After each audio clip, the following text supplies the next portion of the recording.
Hello, NGDL fans. I have here the wild card match of the Miami Dolphiones, and the playoffs took place last Saturday, or the 4th, and I will be posting battles from there throughout the week. Now, this is my wild card match here, and this is going to be the Miami Dolphiones. Now, let me tell you a little bit something if you guys weren't picking up exactly what the rules are. We get to add 2 additional Pokemon to our roster. Called the playoff draft, and as you can see, I was able to poach 2 Pokemon from the division rival San Diego Charger bugs due to them being eliminated in the regular season. And yeah, I'm going to add Tapu Bulu, which I'm really excited about because it's going to it's a strong physical hitting Pokemon, and I really need a good grass type on this team. I feel, and I was very specially oriented before, so that's a very good pickup, I think. And I also decided to add the fire type Delphox, which I hope to use to good extent as well. Now, my first opponent in the playoffs is the 4th seeded Tapu Lele Londoners, who is, of course, coached by Fulham, a guy who is endless in his ego, and has been telling me all week about how we're going to get dominated. So I really want this match, and we lost again earlier in the season, I think in week 3. A lot has changed since then. I've gotten better, I think, as a battler, and, we've, me and my colleague, has gotten, better team building. And I think the playoff draft did change quite a bit as well. And as you can see, he added 2 additional Pokemon to his roster as well, including Tapu Koko. So now he has 2 Tapus, and he also took type Null. One additional thing about the playoffs you should probably know going into here is that the winner of this match will be able to actually swap a Pokemon with their opponent as long as their total cap is permitting. As for me, I'm heavily thinking maybe about taking Tapu Lele going into this. If I win, and he obviously wants to grab Greninja, replacing his Doug Trio, which I guess he's no longer interested in using. Although he can still actually use Arena Trap, even though Smogon has banned it. Because Arena Trap was legal at the start of the tournament, we decided to let the Tapu Lele Londoners continue to use Arena Trap Doug Trio, kind of as a grandfather clause. Just a slight note there, but I know that he does want Greninja on his team, which is obviously probably my signature Pokemon, so to speak. So I'm going to go ahead and try to win this match. I hope that I do, and let's get into it. I really want to win this. We lost earlier in the season, and let's go. So right off the bat, as you can see, he is bringing Doug Trio, which I was kind of on the fence about.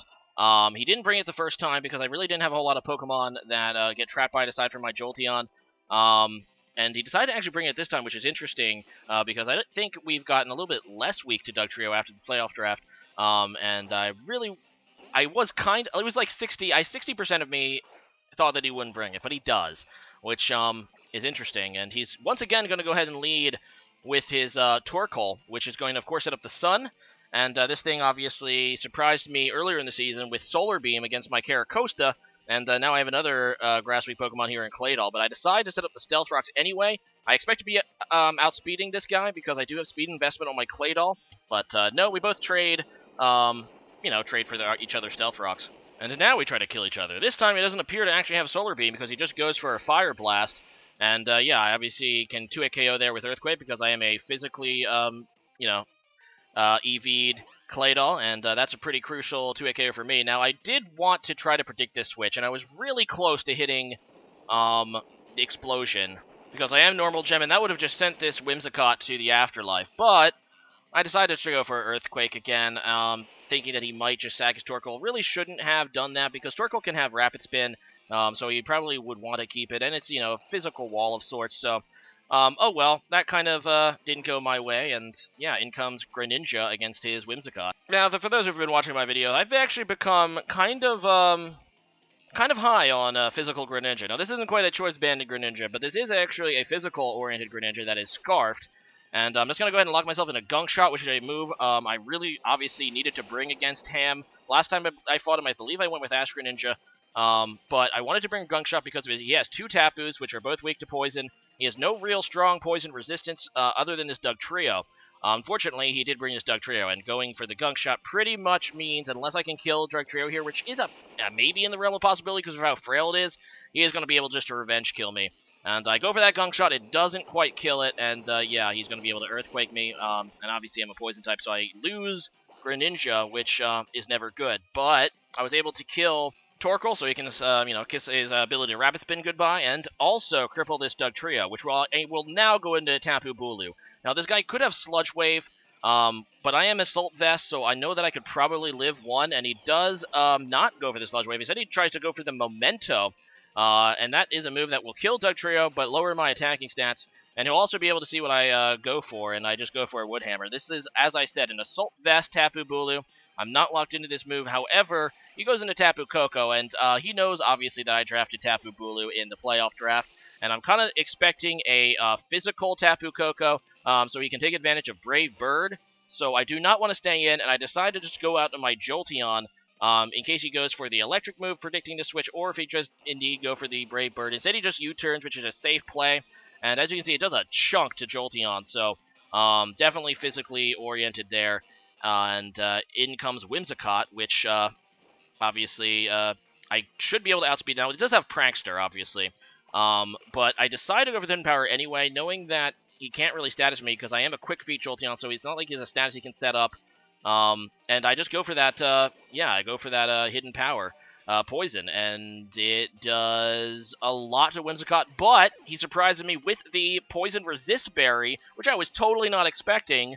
And that Hidden Power Poison isn't quite able to, so that was a very good heads up, decision to bring that, and that's going to leave his Whimsicott alive, and now he's going to be able to set up a Tailwind before I'm able to revenge kill here with my my Delphox, which I think is actually carrying Air Balloon because of his the possibility of Dugtrio, but Dugtrio is already dead, so it's not like it makes a difference anyway. But in comes Tapu Lele, and here I was thinking, okay, do I want to predict the Shadow Ball and go out into Porygon-Z? Do I want to try to not over-predict?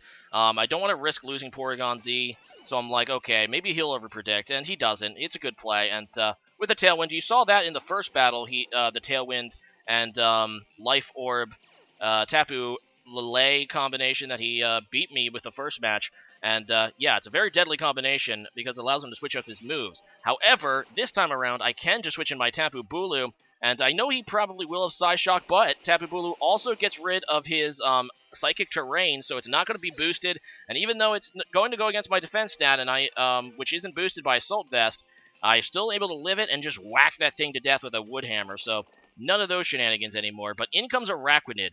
Now, here I was thinking I actually think I was going to lose here because I didn't expect, because I was figured, if Tapu Bulu could just die or get outsped, I would have a good chance to set up a Conversion Z. But because of his own Tailwind and the fact that I have max HP, not speed, on my Tapu Bulu, he actually outspeeds me. So thanks to his own Tailwind, I get what I actually needed, which was Tapu Bulu to die, because if Tapu Bulu killed that Araquanid, then obviously I would have to live a hit from a Tapu Koko on this Porygon-Z. But now, while I don't have plus defense, but now I can set up against this Araquanid, and the best he can do is try to pop up his own Z move, which is the Acid Downpour. Probably brought it for my Tapu Bulu, and I guess he figured this was his highest hitting move, but this is not stabbed.